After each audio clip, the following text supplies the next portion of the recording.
సికింద్రాబాద్ పార్లమెంట్లో మరొకసారి కాషాయ జెండా ఎగరేశారు కేంద్ర మంత్రి కిషన్ రెడ్డి మనతో ఉన్నారు. ఒక్కసారి ఆ విజయానికి సంబంధించి కావచ్చు, ఎన్నికలకు సంబంధించిన అంశాలన్నీ కూడా కేంద్ర మంత్రి రాష్ట్ర అధ్యక్షుడు కిషన్ రెడ్డితో మాట్లాడించే ప్రయత్నం చేద్దాం.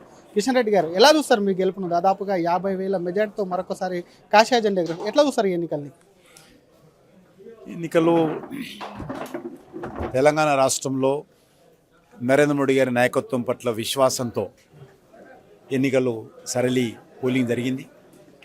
కాంగ్రెస్ పార్టీ అనేక రకాల తప్పుడు ప్రచారం చేసినప్పటికీ, అదేవిధంగా టీఆర్ఎస్ ప్రభుత్వం కూడా అనేక రకాలుగా టీఆర్ఎస్ పార్టీ కూడా అనేక రకాలుగా విమర్శించినప్పటికీ కూడా తెలంగాణ ప్రజలు ఇటు టీఆర్ఎస్కు వీడుకోలు పలికారు. కాంగ్రెస్ పార్టీ గత 6 నెలల క్రితం జరిగినటువంటి ఎన్నికల్లో ఓట్లేసినప్పటికీ అదే ప్రజలు ఈరోజు మళ్ళీ భారతీయ జనతా పార్టీని తెలంగాణలో కానీ సికింద్రాబాద్ కాన్స్టిట్యున్సీలో కానీ మరి ఓట్లు వేసి విజయం చేకూర్చి ఆశీర్వదించారు. ఒకవైపు డబుల్ డిజిట్ స్థానాలు సాధిస్తామని చెప్పి బీజేపీ కుండల బద్దలు కొట్టినప్పటికీ ఎక్కడ మిస్ అయింది అసలు ఈ డబుల్ డిజిట్ అనేది?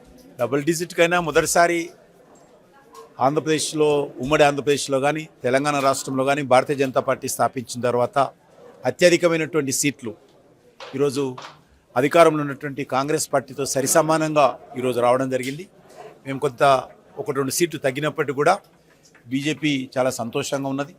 మంచి ఫలితాలు మేము సాధించాం.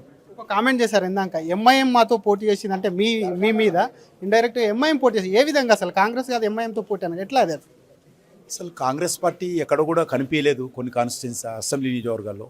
కానీ ఎంఐఎంఏ పూర్తిగా ప్రచారం చేసి ఎంఐఎంఏ తిరిగి ఇక్కడ మరి కాంగ్రెస్ పార్టీకి ఓట్లు వేయించడం జరిగింది. కాబట్టి అది బీజేపీతో మరి ఎంఐఎం పోటీ చేస్తుందా, కాంగ్రెస్ పోటీ చేస్తుందా తెలియనటువంటి పరిస్థితుల్లో ఈరోజు సికింద్రాబాద్ కాన్స్టిట్యున్సీలో కానీ కొంత మరి చేవెళ్ళ కాన్స్టిట్యున్సీలో కానీ కనిపించింది. చివరిగా ఎలా ఉండబోతుంది అసలు? ఎందుకంటే గతం కంటే కూడా డబుల్ స్థానాలు కూడా గెలిచారు. మీ పోరాటం ప్రస్తుతం ఉన్నటువంటి ఈ ప్రభుత్వం మీద కానీ, మరొక వైపు ప్రతిపక్ష హోదాలు ఎట్లా ఉండబోతుంది?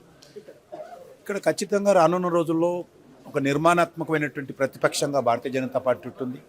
కాంగ్రెస్ పార్టీ ఇచ్చినటువంటి హామీలకు ఏవైతే ఇచ్చారో వాటిని పైన సంపూర్ణంగా అమలు చేసే విషయంలో రాష్ట్ర ప్రభుత్వం మీద, కాంగ్రెస్ పార్టీ ప్రభుత్వం మీద ఒత్తిడి తీసుకొస్తాము.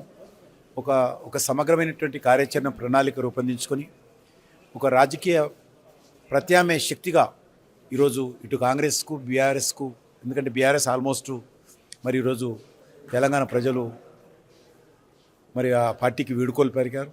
కాబట్టి ఖచ్చితంగా కాంగ్రెస్ పార్టీకి ప్రత్యామ్నాయంగా భారతీయ జనతా పార్టీ ఎదగడం కోసం మేము కృషి చేస్తాం. చివరిగా రేవంత్ రెడ్డి 100 రోజుల పాలనకు కూడా ఒకవైపు ఈ సీట్లు కట్టబెట్టారని చెప్పి ముఖ్యమంత్రి రేవంత్ రెడ్డి అంటున్నారు. వారు 14 సీట్లు గెలుస్తాం, మాకు రెఫరెండము, కాబట్టి ఆయన దేనికి రెఫరెండము? ఈరోజు ఆయనకు వచ్చినటువంటి సీట్లు తగ్గినాయి కాబట్టి మరి ఆయన రెఫరెండంగా ఏ రకంగా స్వీకరిస్తారో, ఆయన ప్రజలకు ఏ రకంగా సంజయ్ చెప్పుకుంటారో చెప్పుకోవాల్సిన బాధ్యత ఆయనకున్నది. అసలైన తొలి వెలుగు. ఫాలో వాట్సాప్ @తొలి వెలుగు official.